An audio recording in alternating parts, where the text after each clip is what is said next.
people have started the journey to move to a place known as Paimol, which is a Martyrs shrine for the Wipolo and Gilderoi, which is always done annually. The people always go to Wipolo Martyrs shrine to express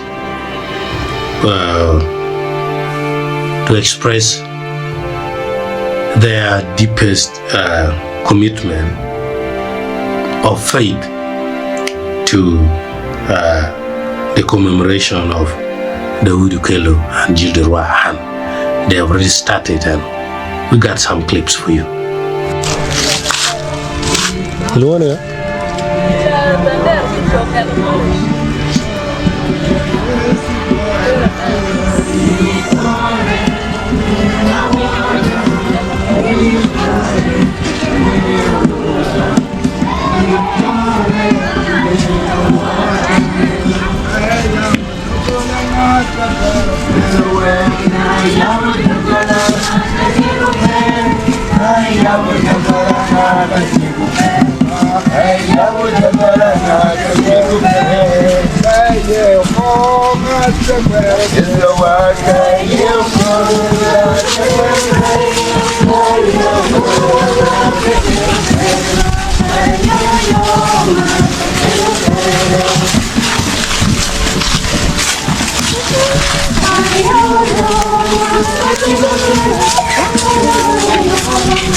So what you're seeing are the foot pilgrims from across Uganda who are traveling to Agagu district, to a place where, you know, those of court Jonam, those of Kelbitres Akori, and other members of parliament from Acholi sub-region advocated for tourism.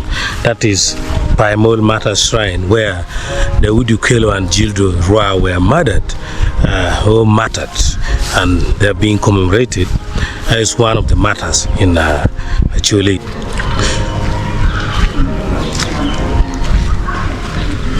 So the people travel from wherever they are. Then those who pass from this place called Patong, this is Patong Town Council Parish Hall for the Catholic. So those who pass from that place, this place, they will always have to pass from here, greet, have some little prayers, have some refreshment, then they continue footing up to Paimol. Long distance. That is all about faith.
Apa yang kau beli?